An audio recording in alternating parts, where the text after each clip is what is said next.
I'm Lisa. I used to collect ancestors faster than I could verify them, and I'd always regret it later. Now I organize as I go, and I've learned to enjoy the process.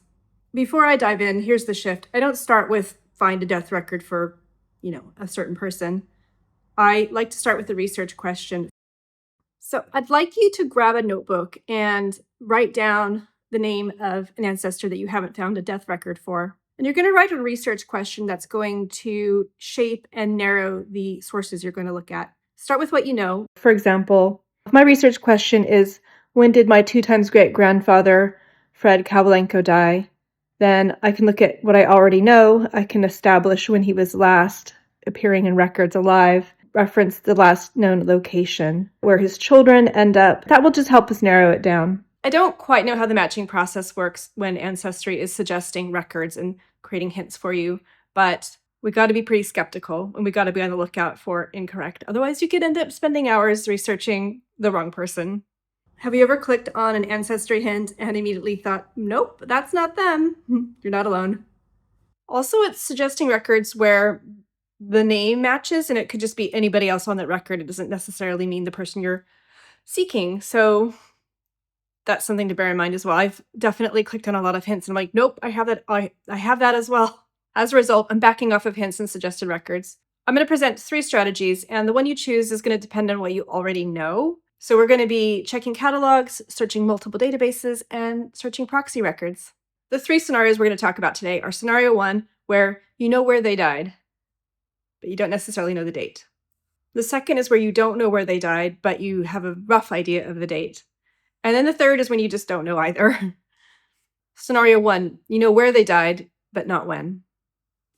The first thing to do is to check to see whether the death records actually survived for the location you're interested in. So I just start with a simple Google search and see where that takes me. However, if that is proving annoying, I have had a lot of luck looking with Perplexity.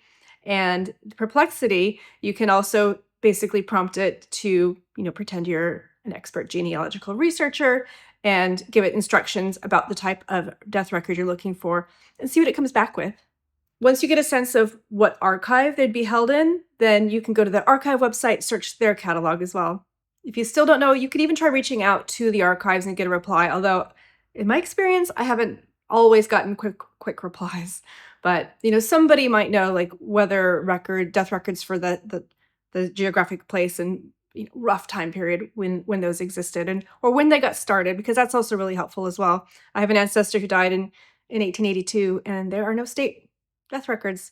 I only found him in the end through a burial, but we'll come to that. Okay, so let's say the records do exist. What you can also do is check Ancestry or FamilySearch, their catalog, because they might have digitized them. The FamilySearch wiki is also really useful at showing what has been digitized, what's available. So definitely make use of that. I would keep an eye out for things like unindexed parish registers or cemetery records, coroner's inquests. Maybe just make a note of what's available, because you might want to start cross-referencing once you get into finding a few things. You might want to create a step-by-step plan. The next thing that's really awesome is that in FamilySearch, now let's say you found the digitized images, but they're not indexed. So you have the choice of going through them image by image. Now, full text search is now a thing on FamilySearch, and I'm not entirely sure if it's accessible everywhere, but if it is, you're in luck, because there's a way to search these pages even though they're not indexed. I think when you're going through digital images, it definitely takes practice, but you get more skilled with time. The start of each section, it can kind of give you a little bit of some guardrails about like what date period you're looking at and everything like that. And then, skip through, move back and forth, and hopefully you'll find what you're looking for. Even if something has been indexed, sometimes they just get missed, or the indexer gets it wrong. I've just uncovered some crazy spellings. Even the word United States, they managed to misspell the word United. Going through the digital images, it just reminds me of the old school, like reading the microfilm and the microfiche. So it is painstaking process, but it's actually pretty interesting too.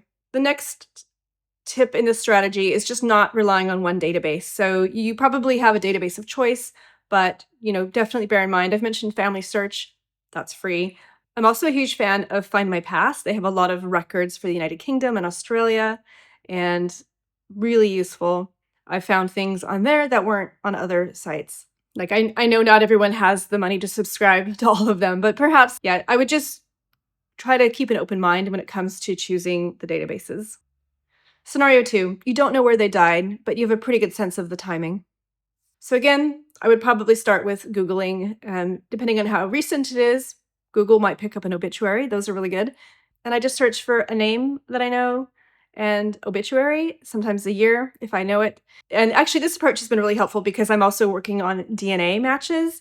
And, my DNA matches have some partial trees that only go back a couple generations, maybe.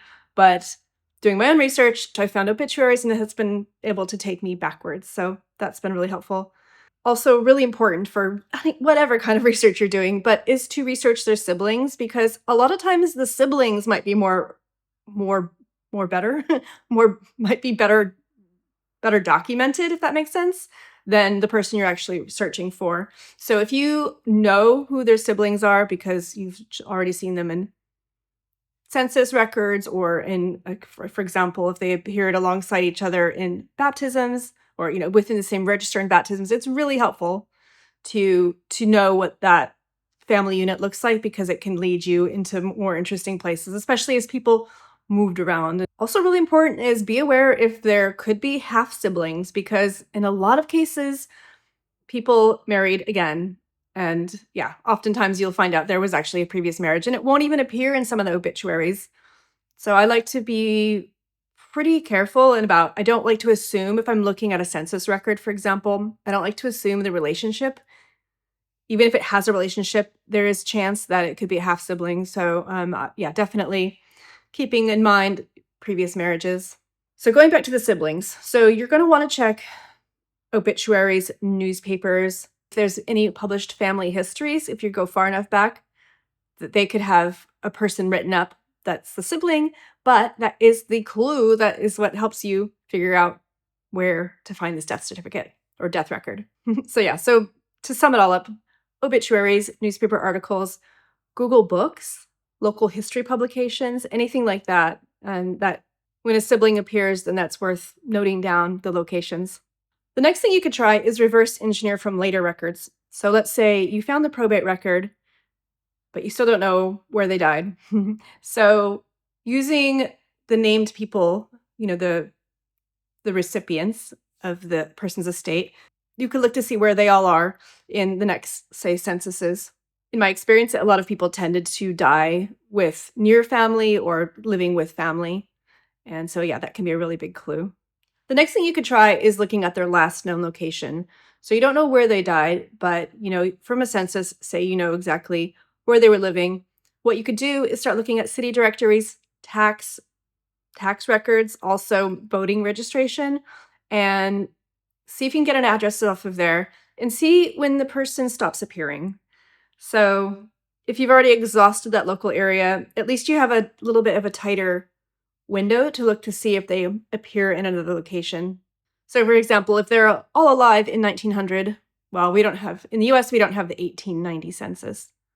Another way to approach it is, for example, if they left behind a spouse, to see where that spouse ended up. So yeah, it can mean you're kind of tracking around a little bit, but eventually you'll get there.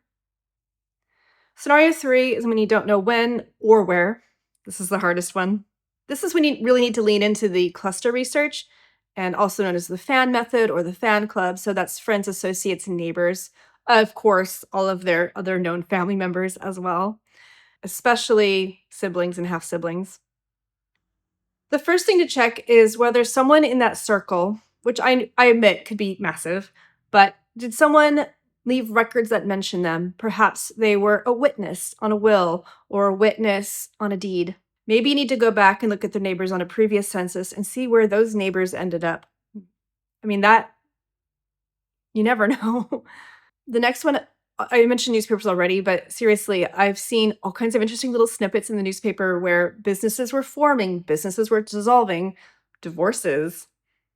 Yeah, people getting sued. So if it was written up in court records or in the newspaper, that can be really, really helpful. The next one is one you may have tried already, but just when you're searching, try to go a little bit broad.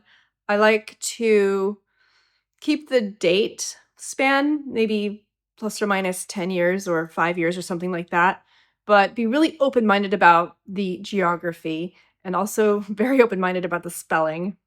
The next thing to try is go back to these databases and try some different search criteria. So you've probably exhausted, you think you've exhausted these, but perhaps another thing to try is just be really open minded about the spelling because it could have been mangled.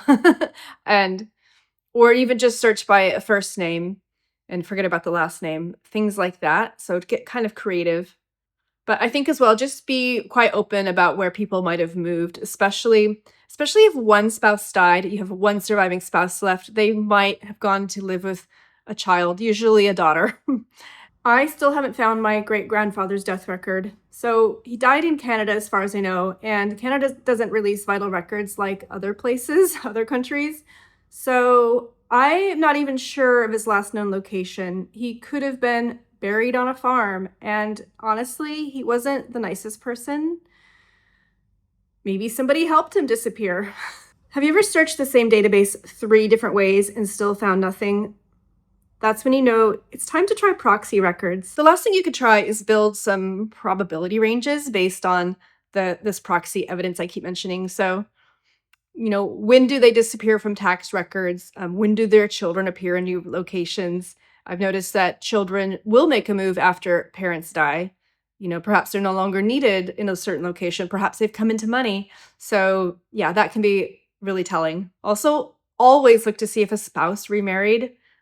In my research experience, especially in cases where there's children, a spouse will remarry. They need help. It's just, it just wasn't practical for them to try to live on their own. So yeah, that's another one.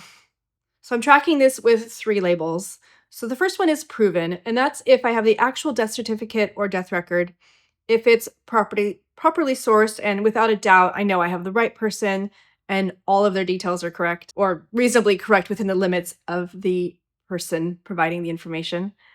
Next is probable, and that's when I have this proxy evidence. So, for example, things like a probate record or a burial, I can narrow it to a specific year, or perhaps, the death occurred at the end of the previous year. But I at least know I'm, in the right time frame. And then it's described as parked. If I've completely hit a wall, I'm waiting for new records to come online. I'm waiting to get to an archive. I have, I've exhausted all the possibilities. So I will come back to it probably in a year to a couple years. Depends, how many other things I have going on. But at least that way I know that I've checked and that I'm certain, and yeah, I'll come back to it. Not every death record is going to be findable. Sometimes they never existed. Sometimes they got lost or damaged. And many aren't digitized yet. But this system lets me know that I've checked everything or that it's time to move on. So now when the ancestry hints fail, I don't panic. I start with the research question and I do a more systematic search instead. It takes a bit longer up front, but I'd rather spend an hour searching properly than 3 weeks on chasing the wrong, going in the wrong direction. Ever found a death record in a completely unexpected place? Let me know in the comments. I want to know where your ancestors were hiding. If you want to see how I track a lot of this in Airtable without losing my mind, check out this video here. Thanks for watching. Bye for now.